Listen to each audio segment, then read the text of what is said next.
Hi friends, मैं पंकज कुमार आपका स्वागत करता हूं अपने चैनल स्टडी पॉइंट एग्ज़ाम में। और आज की इस वीडियो में हम बात करेंगे आज का मोस्ट इम्पॉर्टेंट करंट अफेयर के बारे में। अगर आप किसी भी गवर्नमेंट एग्ज़ाम का प्रिपरेशन कर रहे हैं तो डेली करंट अफेयर देखने के लिए चैनल को सब्सक्राइब ज़रूर करें और बेल आइकन प्रेस ज़रूर करें, यदि जो भी मैं वीडियो अपलोड करूँ तो सबसे पहले नोटिफिकेशन आपके पास पहुँच जाए। तो शुरुआत करते हैं आज का करंट अफेयर के बारे में। तो आज है 4 अगस्त। 4 अगस्त से जितना भी रिलेटेड करंट अफेयर हैं उसको हम देखते हैं। तो आज का पहला प्रश्न है, हाल ही में शिकागो विश्वविद्यालय के ऊर्जा नीति संस्थान के आकलन के अनुसार विश्व का सबसे प्रदूषित देश कौन सा है? तो इसका आंसर होगा ऑप्शन डी यानी कि बांग्लादेश। हाल ही में शिकागो विश्वविद्यालय के ऊर्जा नीति संस्थान के आकलन के अनुसार विश्व का सबसे प्रदूषित देश बांग्लादेश है। इस रिपोर्ट के अनुसार पिछले 2 दशकों में यानी कि 1998 से 2018 तक भारत में प्रदूषित गजों में 42% की बढ़ोतरी हुई है। रिपोर्ट के अनुसार भारत की 1/4 आबादी ऐसे प्रदूषण में जा रही है जैसे दुनिया में कहीं नहीं पाया जाता है। इसमें ज़्यादातर उत्तर भारतीय आबादी है। तो अब हम जान लेते हैं बांग्लादेश के बारे में। तो इसकी राजधानी है ढाका, मुद्रा है टका और प्रधानमंत्री है शेख हसीना और राष्ट्रपति हैं अब्दुल हामिद। तो दुनिया का सबसे प्रदूषित शहर है बांग्लादेश। तो अब हम बात करते हैं अगला प्रश्न, प्रश्न नंबर 2। हाल ही में निम्नलिखित में से किसके द्वारा MSME सक्षम पोर्टल लॉन्च किया गया है? तो इसका आंसर होगा ऑप्शन बी यानी कि सिडबी। सिडबी भारतीय लघु उद्योग बैंक के द्वारा यानी कि MSME सक्षम नामक पोर्टल लॉन्च किया गया है। सिडबी के ट्रांस यूनियन सिबल के साथ मिलकर इस पोर्टल की शुरुआत की है। इस पोर्टल के जरिए छोटे उद्यमी सरकारी योजनाओं के बारे में जानकारी ले सकेंगे। साथ ही यह बैंकों में उनकी साख का निर्धारण करने में भी मदद करेंगी। तो अब हम जान लेते हैं सिडबी के बारे में यानी कि भारतीय लघु उद्योग विकास बैंक। इसकी स्थापना हुई थी 1990 में। मुख्यालय है लखनऊ और अध्यक्ष हैं मोहम्मद मुस्तफ़ा। तो अब हम बात करते हैं अगला प्रश्न, प्रश्न नंबर 3। हाल ही में किस राज्य में ग्रीन एजी परियोजना की शुरुआत की गई है? तो इसका आंसर होगा ऑप्शन सी यानी कि मिजोरम। मिजोरम राज्य में ग्रीन एजी परियोजना की शुरुआत की गई है। इस परियोजना को मिजोरम सहित मध्य प्रदेश, उड़ीसा, राजस्थान और उत्तराखंड में लागू किया जाएगा। इस परियोजना का उद्देश्य किसानों को बगैर हानि पहुंचाए कृषि में महत्वपूर्ण परिवर्तन करना। इस योजना को ग्लोबल एनवायरमेंट फैसिलिटी द्वारा वित्त पोषित किया गया है। तो अब हम जान लेते हैं मिजोरम के बारे में। तो इसकी राजधानी है आइजोल, मुख्यमंत्री हैं जोरमथंगा और राज्यपाल हैं PS श्रीधरन पिल्लई और यहाँ जिलों की संख्या है 11। तो अब हम बात करते हैं अगला प्रश्न, प्रश्न नंबर 4। हाल ही में स्मार्ट इंडिया हैकेथॉन 2020 को किसने संबोधित किया है? तो इसका आंसर होगा ऑप्शन ए यानी कि नरेंद्र मोदी। प्रधानमंत्री नरेंद्र मोदी ने अखिल भारतीय तकनीकी शिक्षा परिषद के स्मार्ट इंडिया हैकेथॉन में संबोधित किया है। तो इसका आयोजन 3 अगस्त तक चलेगा। यह शिक्षा मंत्रालय द्वारा आयोजित स्मार्ट इंडिया हैकेथॉन का 4था संस्करण है। हैकेथॉन का आयोजित देश के युवाओं को लीक से हटाकर सोचने के लिए प्रोत्साहित करने के मामले में काफ़ी सफल रहा है। तो हाल ही में प्रधानमंत्री नरेंद्र मोदी ने अखिल भारतीय तकनीकी शिक्षा परिषद के स्मार्ट इंडिया हैकेथॉन में संबोधित किया है। तो अब हम बात करते हैं अगला प्रश्न, प्रश्न नंबर 5। प्रश्न 5 है, हाल ही में कोरोना के कारण स्थगित विश्व एथलेटिक्स का आयोजन कब किया जाएगा? तो इसका आंसर होगा ऑप्शन ए यानी कि अगस्त 2021। विश्व एथलेटिक्स में विश्व athletic race walking team championship Minsk 2020 और विश्व अंडर-20 चैंपियनशिप नैरोबी 2020 के लिए 30 जुलाई को नई तारीखों को मंजूरी दी है।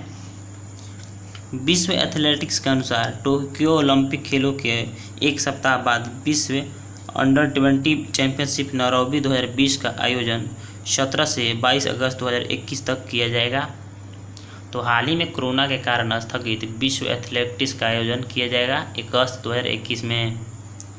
और अंडर-20 चैंपियनशिप नैरोबी के 2020 में 30 जुलाई के नई तारीखों की मंजूरी पर दे दी है, तो ये 30 जुलाई को होगा।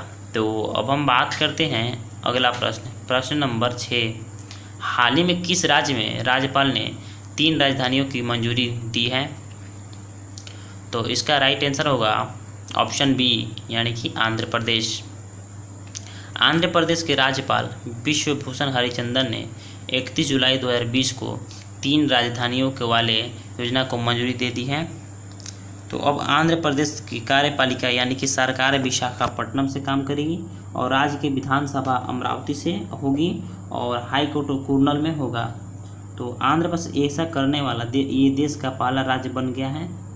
तो अब हम जान लेते हैं आंध्र प्रदेश के बारे में। तो इसकी राजधानी है अमरावती, मुख्यमंत्री हैं जगनमोहन रेड्डी, राज्यपाल हैं विश्वभूषण हरिचंदन और लोकसभा सीट की संख्या है 25, राज्यसभा सीट की संख्या है 11 और विधानसभा सीट की संख्या है 175 और यहाँ विधान परिषद भी है। विधान परिषद की सीटों की संख्या है यहाँ 50। तो अब हम बात करते हैं अगला प्रश्न नंबर 7। हाल ही में किस देश में अरब जगत का पहला परमाणु ऊर्जा संयंत्र शुरू किया गया है?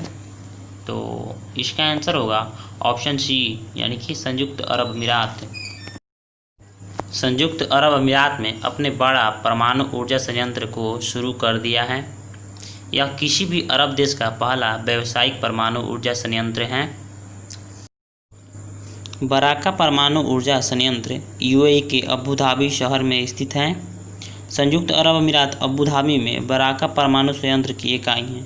ये 31 जुलाई 2020 को चालू करने के बाद परमाणु ऊर्जा संयंत्र शुरू करने वाला पहला अरब देश बन गया है।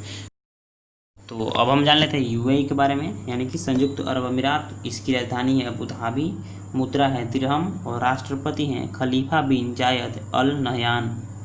यूएई अपना पहला परमाणु ऊर्जा संयंत्र शुरू किया है। तो अब हम बात करते हैं अगला प्रश्न नंबर 8।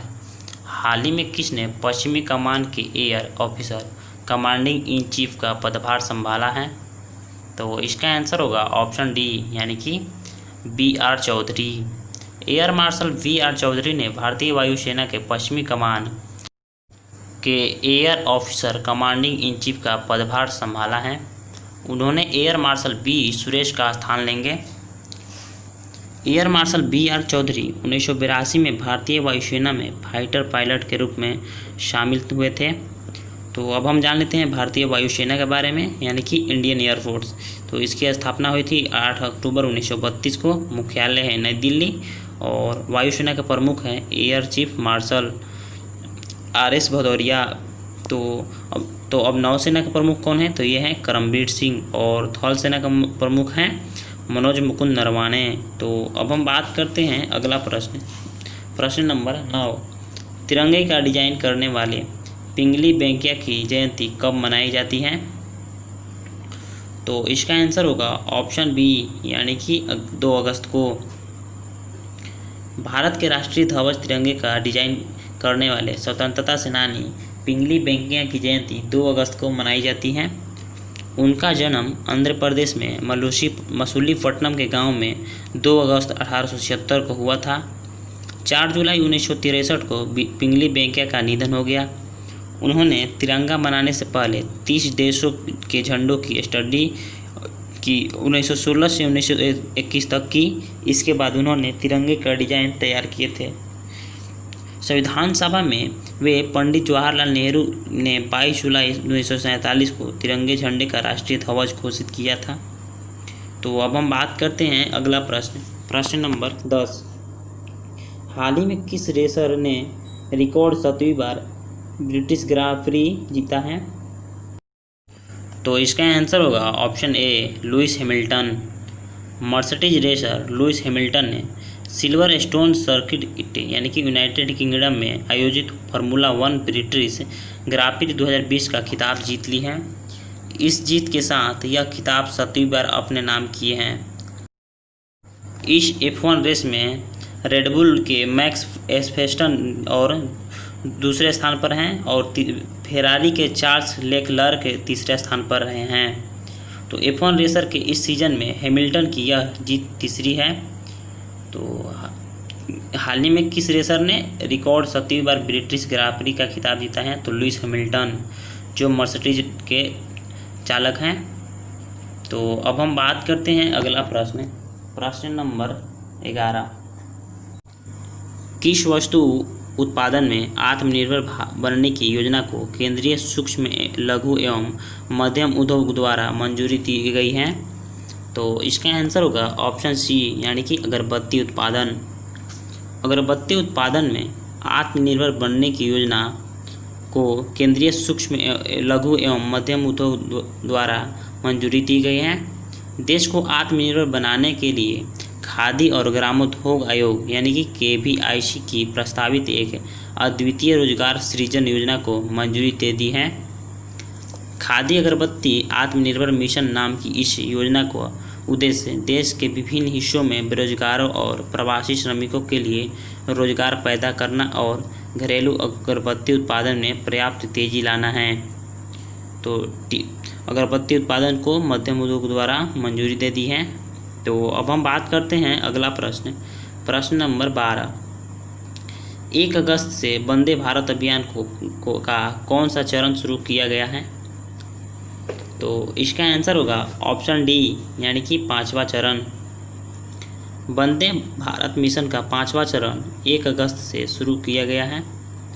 इस चरण में 23 देशों में फंसे भारतीयों को लाने की कुल 792 उड़ानें संचालित की जाएगी। इनमें खड़ी सहयोग परिषद यानी कि देशों के अलावा America, Canada, Britain, Germany, France, Australia, New Zealand, Malaysia, Philippines, Bangladesh, Myanmar, Thailand, चीन, इजराइल और किर्गिस्तान शामिल हैं। देश के 21 हवाई अड्डों पर लगभग 1,30,000 भारतीयों को लाया जाएगा।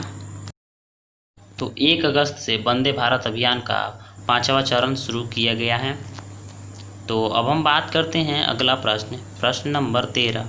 संयुक्त राष्ट्र के अनुसार लॉकडाउन के कारण नई दिल्ली में नाइट्रोजन डाइऑक्साइड का स्तर कितना प्रतिशत से अधिक घट गया है? तो इसका आंसर होगा ऑप्शन ए, यानी कि 70%। संयुक्त राष्ट्र ने भारत की नई दिल्ली में कोविड-19 लॉकडाउन के दौरान नाइट्रोजन डाइऑक्साइड का स्तर 70% से अधिक घट गया है। बेल्जियम में नाइट्रोजन डाइऑक्साइड का स्तर 40% तक घट गया है। संयुक्त राज्य अमेरिका के विभिन्न इलाकों में 19 से 40% तक कम हुआ है। यह कैंसर और अन्य सांस की बीमारियों जैसे मानव स्वास्थ्य जोखिमों में भी बढ़ावा देता है।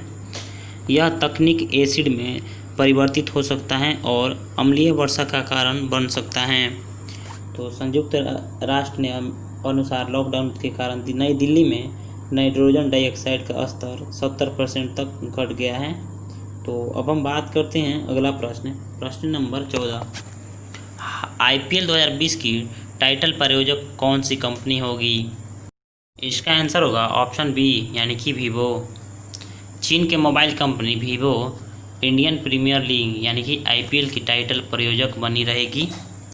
IPL के 13वें संस्करण संयुक्त अरब अमीरात यानी कि UAE में आयोजन को भारत सरकार की हरी झंडी मिल गई है।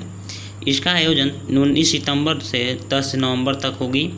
IPL 2020 में हर टीम में शामिल खिलाड़ियों की संख्या 24 रहेगी। IPL के 13वें सत्र की तरह महिला IPL का भी आयोजन संयुक्त राज्य अमीरात में ही होगा। इसी दौरान बिग बैश लीग का आयोजन भी होगा, जिसमें इस टूर्नामेंट का महिला IPL से होगा। तो IPL 2020 की टीम का प्रायोजक रहेगा वीवो कंपनी ही रहेगा, जो चाइनीज कंपनी है। तो अब हम बात करते हैं अगला प्रश्न नंबर 15। हाल ही में भारत ने किन इलेक्ट्रॉनिक उपकरणों के आयात पर प्रतिबंध लगा दिया है? तो इसका आंसर होगा ऑप्शन सी, यानी कि टेलीविज़न। लोकप्रिय चीनी एप्लीकेशन पर प्रतिबंध के बाद भारत सरकार ने रंगीन टीवी सेटों के आयात पर प्रतिबंध लगा कर दिया है। सरकार के इस कदम का उद्देश्य वोकल फॉर लोकल के पीएम मोदी के दृष्टिकोण को बढ़ावा देना है, जो घरेलू विनिर्माण को बढ़ावा देगा और देश के वर्तमान में चीन के खिलाफ व्यापार को घटते को संतुलित करेगा। तो भारत अधिकांश टीवी सेट चीन से ही आयात करता है। तो लोकप्रिय चीनी एप्लीकेशन पर प्रतिबंध के बाद भारत सरकार ने रंगीन टीवी सेट के आयात पर प्रतिबंधित कर दिया है। तो भारत अधिकांश टीवी जो है चीन से ही आयात करता है। तो प्लीज़ सभी साथी वीडियो को लाइक, सब्सक्राइब, शेयर और कमेंट ज़रूर करें और अपने सभी दोस्तों के साथ शेयर करें।